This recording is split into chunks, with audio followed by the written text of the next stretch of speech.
Welcome to Critical Hit, a Major Spoilers podcast. Thank you again for joining us. Some of you have been here since the beginning, and we want to send out a special thank you just to you. You're welcome. Thank you. Oh, wait, you didn't mean us. I didn't mean you. I meant our fantastic group of listeners from around the world who have been committing 10 years of their lives to listening to this show week after week, month after month, year after year, into our second decade of doing this show, D&D Brian. Dang. I know, right? And yet we're still all at level 26, Rodrigo. Still? I mean, if you consider that that's 6 more levels than most versions of D&D go. Well, there you go. There's something to look forward to. That's not that bad. Right, Rob? We got, 4 more levels to go? Yeah. I mean, come on. My mother had marriages that haven't lasted as long as this campaign. So yeah, way to bring the room down. That's actually true. It's not meant to be depressing. That's in fact true, but still. Anyway, hey, good news. Mm-hmm. The gang's all back together. Yeah. And then some. And then some. We've got some old friends. Well, for some people, friends, maybe. And we've got some new friends. Some crazy wizard dudes with some funny-looking hats. Mm-hmm. Yeah. And we're all in a safe space together. Safe-ish. Well, we're still in the middle of a possessed island and have to fight our way to the middle of it to find an evil portal, which then your cucumber is going to eat. Let's take the victories where we can get them.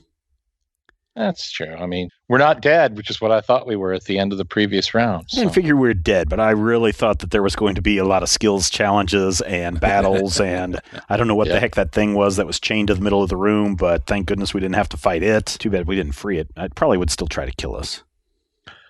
Try to kill somebody. It was Alusha's summon. Oh, was that what it was? Okay. Yeah. Yeah. Okay.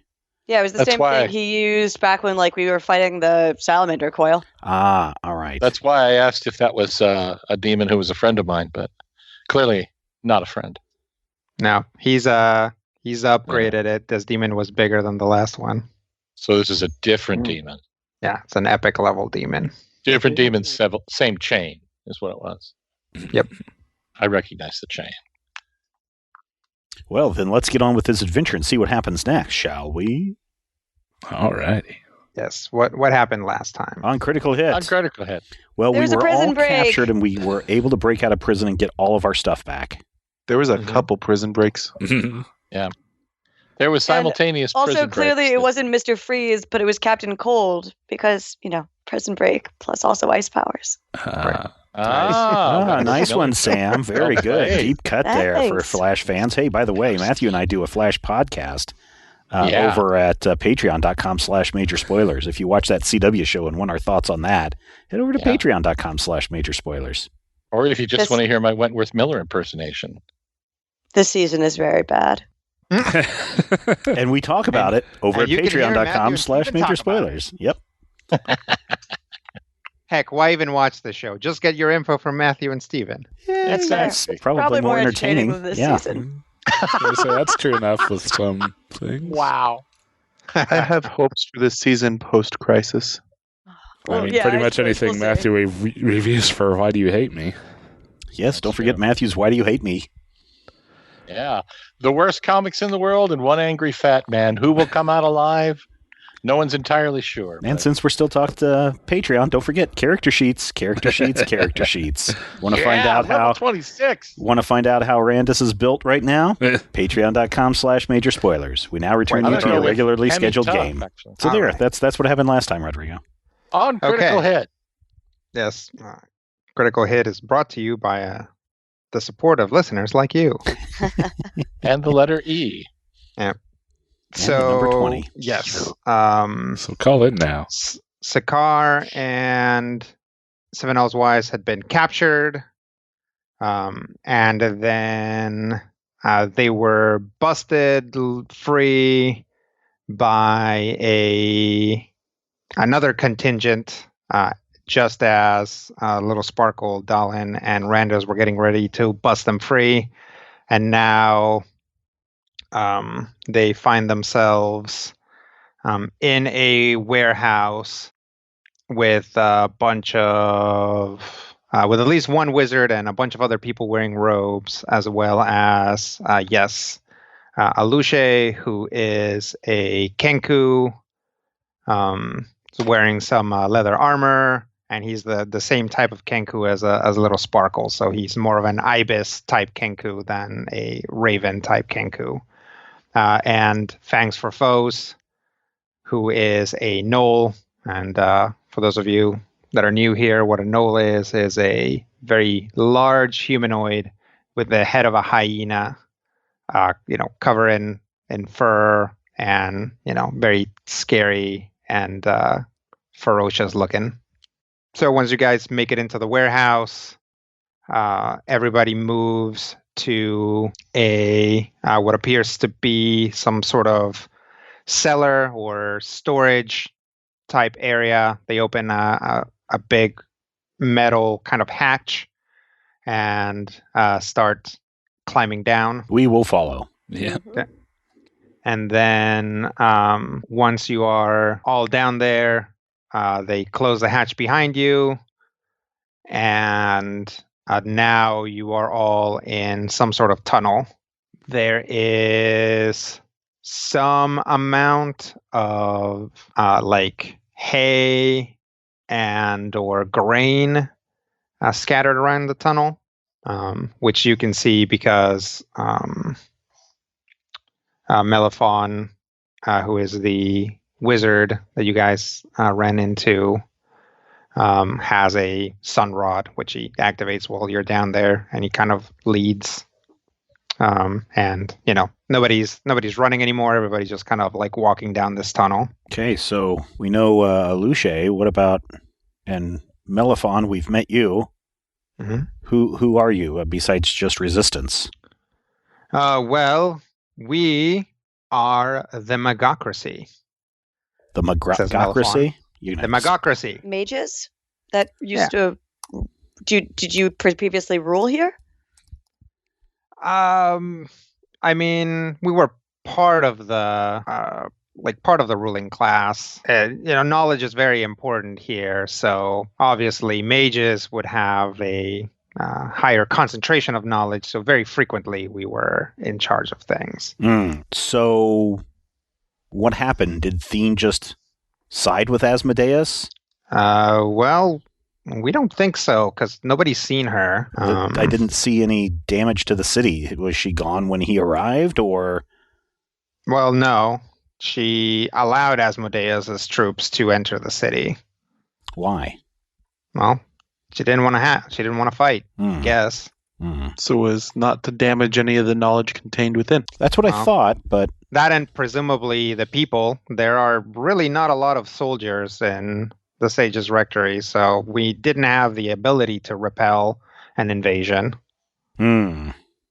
Okay.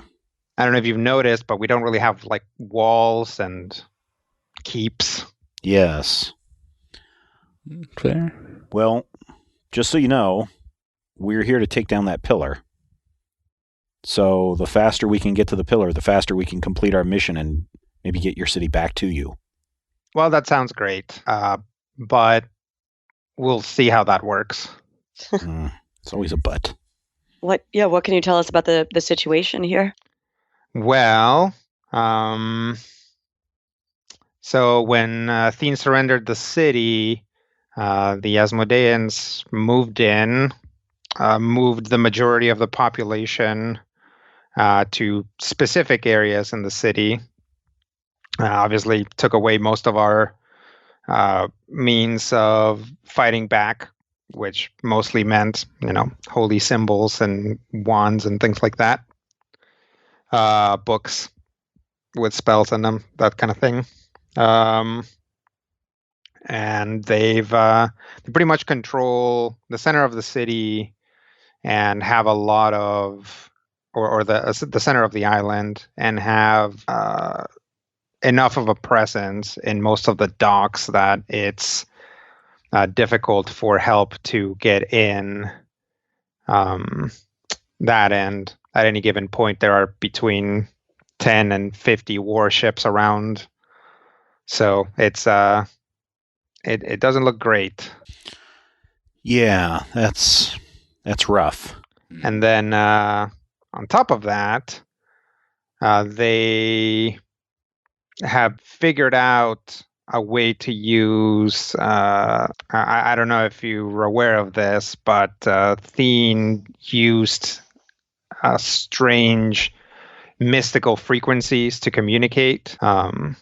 And they've figured out a way of using those to cause harm.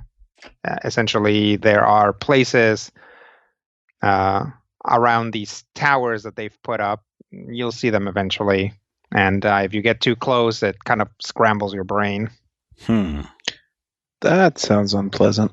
We knew they were using it to some degree, and that we've tried using sendings to reach other allies and have been unable to. Oh yeah, we lost a couple of mages in the early days who tried to send for help and just kind of never got the message out and never made it through the trance. She'll look to Aluche and Fangs. How did you two get involved here? We got hired. No. Looks back. How did they hire you? Well, we had been on the island before, and we'd met a couple of these kids, and we were when we started seeing stuff was going down. We weren't too far away, so we thought, should we get away from this, or should we get back and see if either side needs mercenaries? And sure enough, these guys have some need and the coffers for it. I'm glad to see you're okay and fighting on the same side as we are. Yeah. You didn't see us being brought in by chance, did you? No. We came with a ship and thing on the ship that we kind of need to at some point get back. So I didn't know if you might know where that dock might be. Yeah, they probably have your ship at the nearest dock. I don't know what they're going to do with it. Oh, it's a very unique Fae ship. Okay. Hopefully they won't be able to do anything with it. Well, that'll be good if they can't. But I guess I wouldn't. Yeah. I mean, you guys will probably be able to get it back, yeah. Okay. There's Melaphon. Well, pass it around. If you see a talking dog. Talking dog? Fox, dog, thing. It's... Yeah, we had a dog on the ship from the Feywild. She's an odd one. No, okay. I guess, yeah, we'll keep an eye out. You'll know her as she goes like this.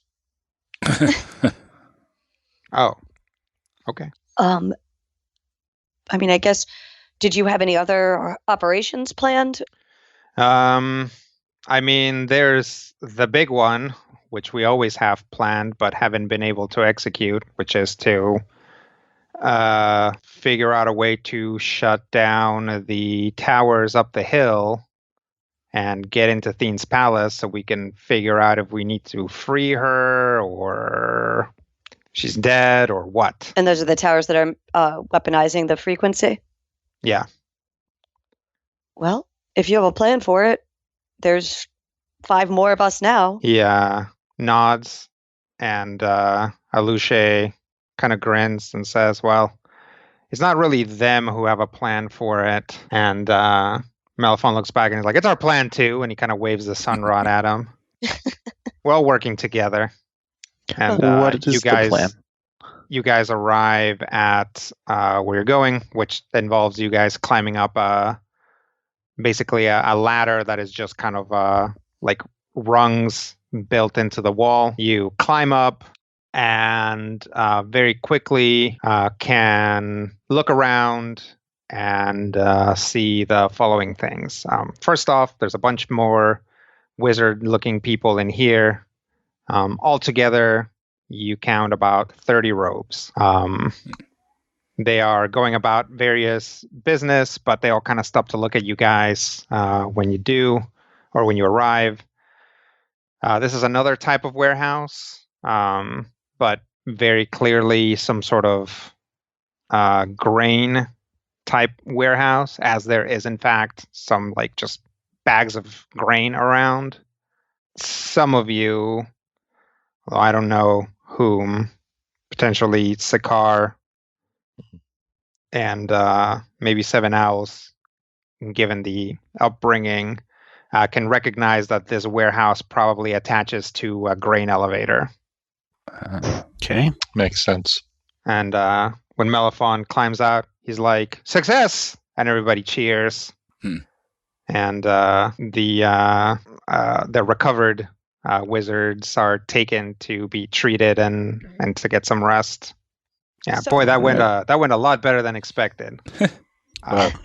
So now that you're looking around, all of these guys, the majority of them are human. There's a couple tieflings. Also, there's probably like a couple of them that are in their 30s, but pretty much everybody here is squarely in their 20s. Okay. What happened to your older members? They gave up. I'm very glad that you guys are still fighting. Yeah, it's like, I can't believe it. It's like mom and dad are like, "Oh, you got to just roll over," you know? Yeah, I'm well acquainted with fighting with my parents. So are they still here and just in hiding, or trying to do the best they can?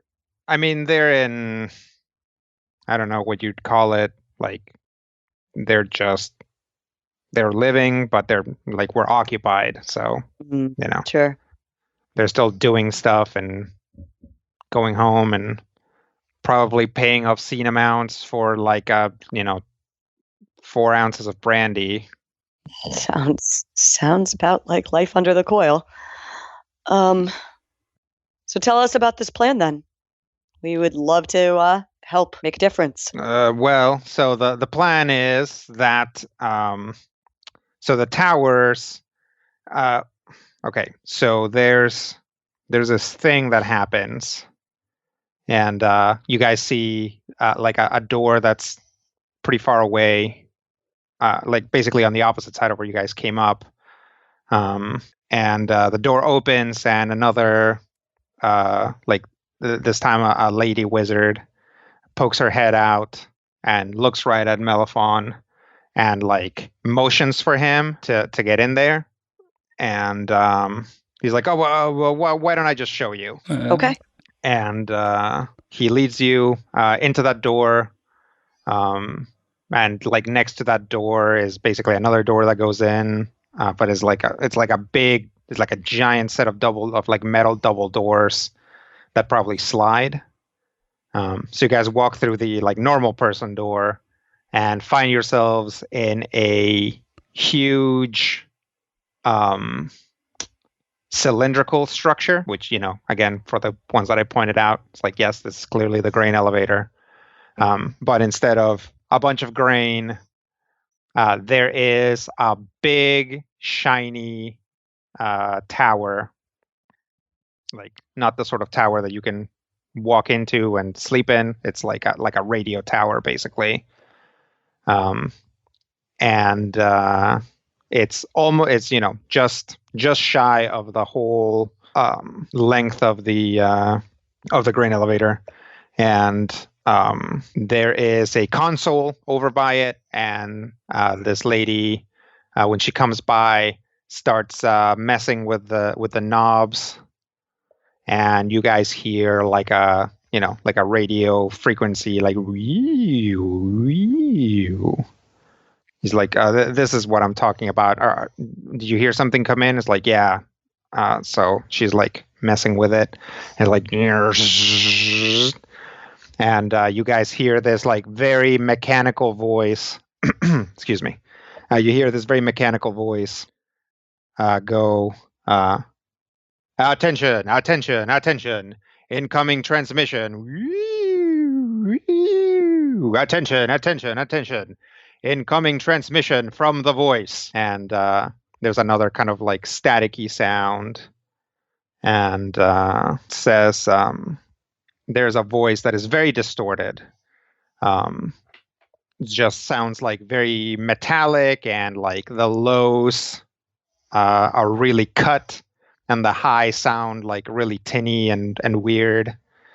But the voice says, "Hello, this is the voice. transmitting to all my little resistors. All towers are currently active, but tomorrow the following frequencies will be blocked at the following times.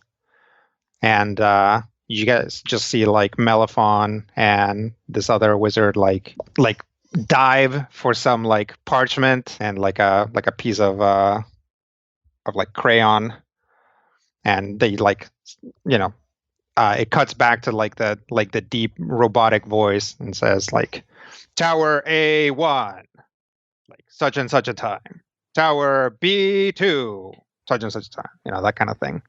And just they go through like 10 different towers at basically these time intervals, like from this time to this time, this one from this time to this time. And they're just like scribbling them down. And eventually, I guess the ones are like, and then there's just static for a while. And then they turn down the volume, and they just like completely ignore you guys as they're like pouring over these numbers. What do you know if this information is accurate? That's just hang on. Okay. And like Alusha like peeks his head in. Like, you guys hear the voice? Yep. Yes. Yeah. Mm-hmm. Yeah, so the voice, he makes like big quotes, is another aspect of this somehow not the weirdest mission I've ever been on. What's the weirdest mission you've ever been on? The one with us or something else? That one was pretty good. Probably the weirdest one wasn't even all that dangerous. There was one time where I had to like keep the coil from getting these eggs, and it involved a lot of costumes. That one was pretty weird. Anyway, have to hear more about that later. Yeah, we'll talk about it. So yes, the voice. It just transmits, and they write down, and usually the information, actually every time we've tested the information, it's correct. I've spent a fair amount of time making my way up and down that hill, and sure enough, the times are right, so I'm able to move in and out of a particular area without having my head blow up. When she says that they're going to start going again, they start going again. So far, that's mostly what happens when the voice comes on, but they don't know who it is. So that already makes things a little questionable. And I don't think, we don't know if it's the voice that shuts the towers down, or if it's something else that's happening, some sort of maintenance, or just like a bug in the system that shuts them down and the voice just knows. It's hard to tell anything about that voice. It's very distorted. It's hard to tell the gender, but everybody here calls the voice a she. And I think it's, and he like looks at the wizards and kind of, they're still like engrossed, and it's like, it's because a lot of them think that that's Theen, and she's like communicating with them. But I don't know. I mean, it doesn't matter who it is until it matters who it is. Yeah. I mean, if the information's been good so far, that's certainly promising. But it could be some kind of very elaborate trap. Long gone. Do they ever, when you have gone up there during those times, are there other people around too? Are there like patrols, guards? Their guards we haven't been able to ascertain exactly what it is. They either have some sort of ritual or implant, or it's not any sort of like magic item. It's not like their helmets, but they have something, because we've gotten a few of them. And it like prevents them from being hurt by the frequency, but we don't know what it is. And again, it's nothing they wear, because Fangs and I have caught our fair share of guards. That So would just be too easy. Yeah, either they're present for some sort of ritual that changes their brains and prevents them from getting hurt, or there's maybe something in their bodies. But I mean, some of these guys are like surgeons and stuff, and they haven't found anything either. Also, I don't know if you've noticed, but like all of these kids are like kids. Yeah. Yeah. Notice that. Yeah. A lot of them have apparently access to a fair amount of money. So, eventually Fangs and I are going to be living pretty well off of this. You might want to get in on that if you don't want to work for free. I mean, we could certainly use some more startup cash, but well, that's I mean, we're doing this. She like kind of gestures to Seven and Dallin, because these guys are basically on a sacred quest. But that doesn't mean that we can't also acquire some resources. Mm-hmm. Is the pillar at the top of the hill? The pillar is at the top of the hill. From what we can tell, it originates from Theen's palace. So makes sense. I don't know anything about these pillars. So I don't know if you need there to be a god to raise one of these pillars, or for there to not be a god to raise these pillars. These guys don't know either. They can only really... we haven't been able to get a critical mass of fireball launchers close enough to really have them study anything up close. We never did see either of the gods at the last two pillars, did we? No. In fact, Great Tiger was rather notably absent throughout Overdon. Yep. That's not promising. No. Or is it? I mean, they think it's a little optimistic for it to be Theen. I think it would be more likely, who knows, some other loyalists planted inside. I just assume that if they actually had Theen, corpses, that should be watched very closely. What should be watched closely? Theen, if she was, if she had surrendered and was in Asmodean custody, if she hadn't been killed, that she would be watched very closely. Right. I mean, she's a goddess, though, so who knows? True. She could be capable. This is her frequency. She could be capable of manipulating it in ways that they don't know or predict. Yeah. I don't know. I don't know. I guess, yeah. If it is Theen, right?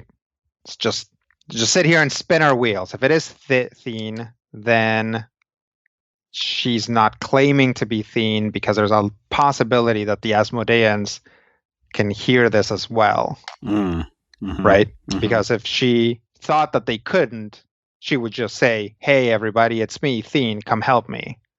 I mean, I think I never met the lady. Or she's worried about a spy. Makes sense, though.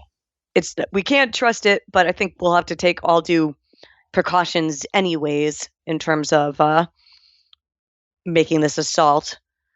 But I think it's probably our best bet of getting through and finding out if Theen is there, or if there's anyone else that we can spring from the center, and it will get us closer to the pillar, which every time we've managed to disable one of these has wreaked havoc on the local Asmodean forces.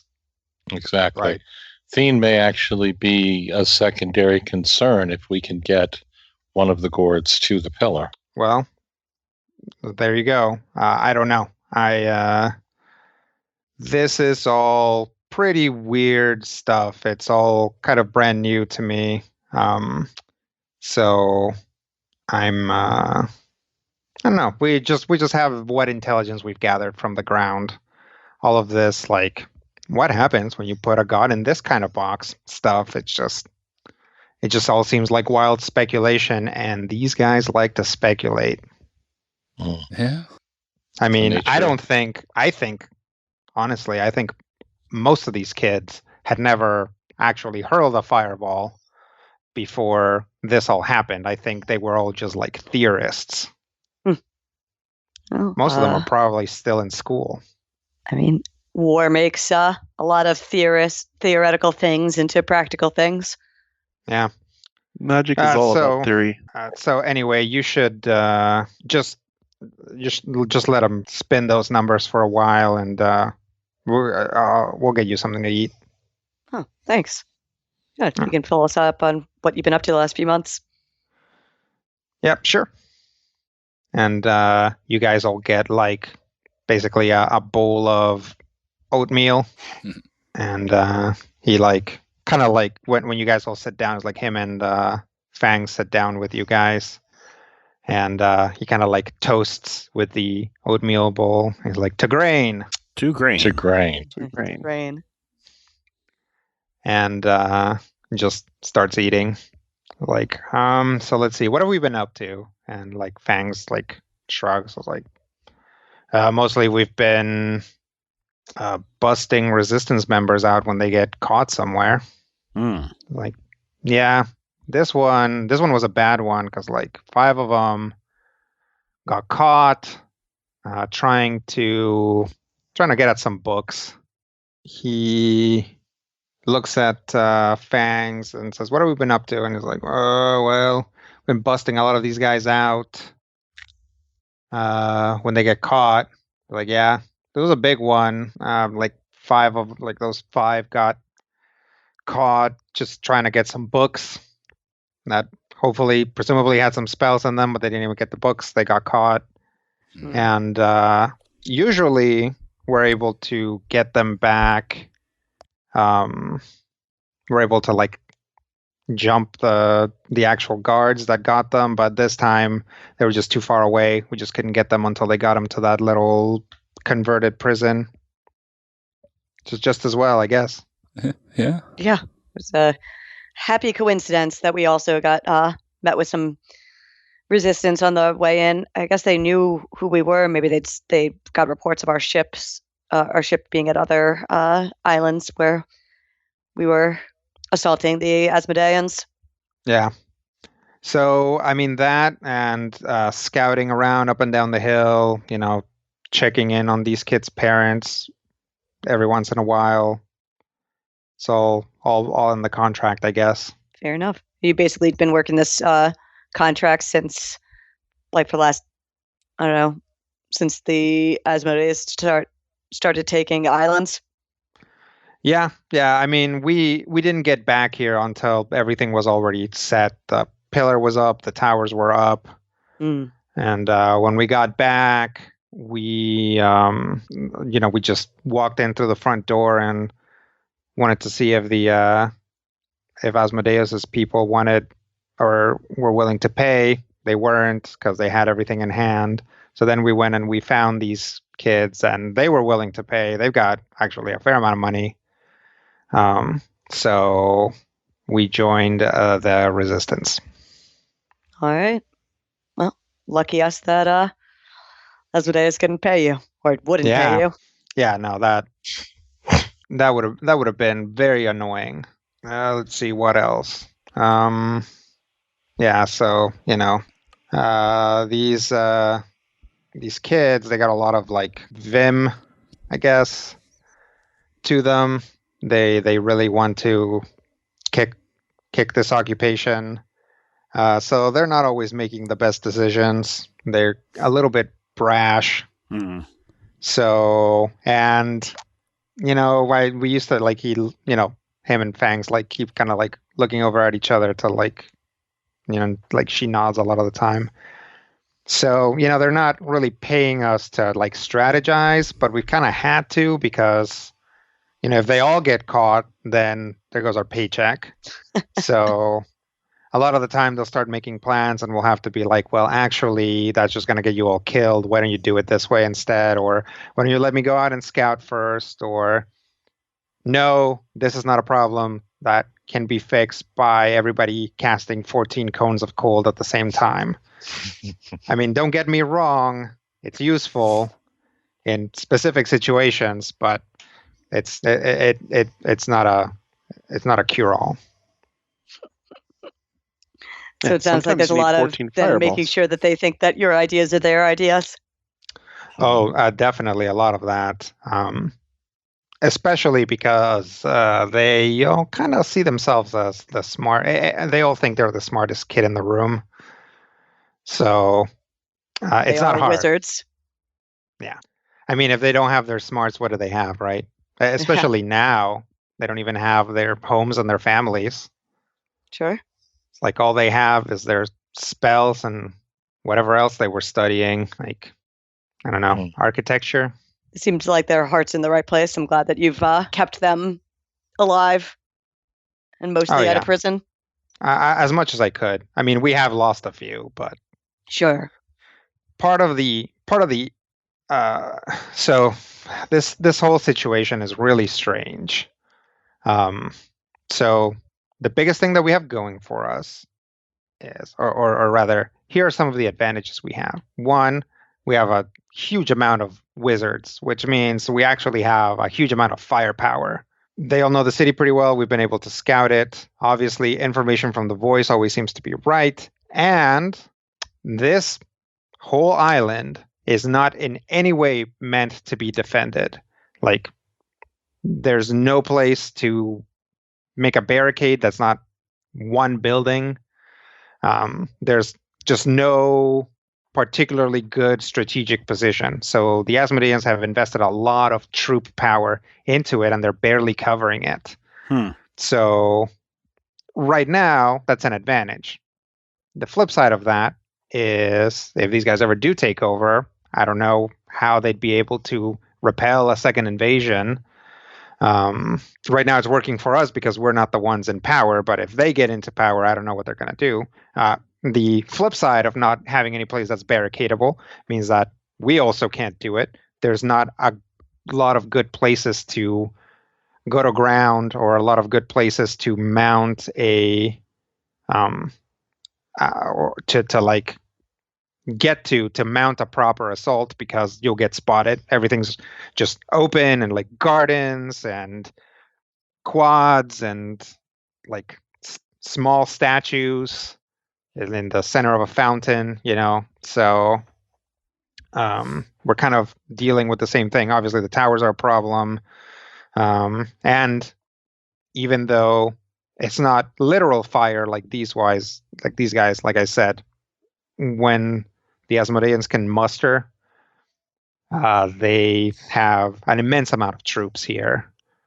So it's our biggest advantage right now is that we haven't actually made that big of a stir. They haven't really dedicated themselves to rooting us out because we're such a small group, and honestly, we haven't accomplished that much. But those two in there have been working pretty hard, and they think that at some point the voice is going to give us a big break, and that we'll be able to essentially leverage to let them take over the palace. And then once they're in the palace, we'll actually have probably the only place that is actually defensible in the island. Okay. And of course, if you ask any two or three of them, they all say that, Theen's obviously been captured, and once they free her, she can, use her godly powers to help them. But she didn't do that the first time around, so but don't tell them that because they get mad. Yeah, I understand. You don't want to, like you say, they don't have much. They've got a bunch of hope in their goddess. Yeah. Logic and faith tend to be somewhat asymmetrical. Yeah, I wouldn't rely on us being able to spring Theen, but like I said, the pillars removing the pillars seems to have strange effects on the area. The last time we did it, it managed to release a bunch of goo that killed all these ghosts that were keeping an island under control. So who knows what this one will do. Oh, well, that makes sense. Does it? No, that was sarcasm. But, okay. I mean, I believe you. It's like I said, this stuff's pretty weird.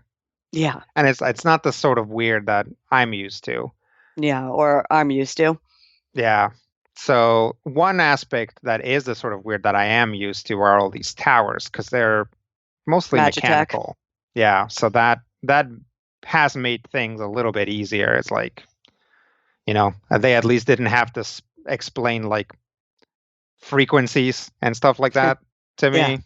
You know, like presumably somebody from some other place would have. I mean, I don't know that Fangs really gets it, and she just kind of like shrugs and keeps slapping her oatmeal. Like, but you know, she doesn't need to get it. So there's that. So we'll see. We'll see what this latest set of numbers do and how excited they get. For now, there's plenty of empty cots in here, so if you all want to get some rest, now's probably the time to do it. Yeah, that seems smart. Yes. Seems wise. I think I'm still healing, right? I'm not completely... No, Randa's got you. Oh, that's right. That's right. Got you all the way there. I mean, it probably still hurts, but you're fully at your full stats. Excellent. Yeah, I mean, I don't know how tired you are, Randus, but I would bet if they're willing to have you, your number crunching and mechanical expertise would be a great boon. Yeah, I'd definitely be willing to see what I hope I could provide. Well, if you could, if like he points back at the room that you guys came from, if you can penetrate the cloud of numbers, by all means, get in there. Yeah, if they'll, let me offer input, I'll see what I can do, and I'll kind of head that way. Okay. Yeah. So the rest of you, you are shown to some cots, and are able to put your bags down at the foot of them and lay down if you want. It's all pretty close, and this is all one giant room, so it's never really quiet. But especially for Seven Owls and Sakar, it's probably not that difficult for you to actually fall asleep. You're definitely both pretty tired, and the rest of you are tired as well. Okay. All right.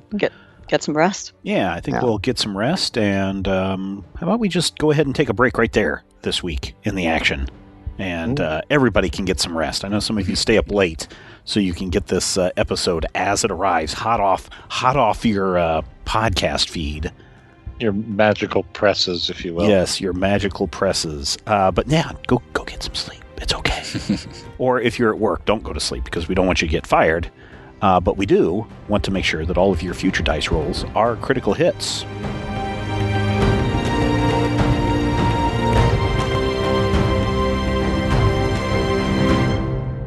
This podcast is copyright 2020 by Major Spoilers Entertainment, LLC.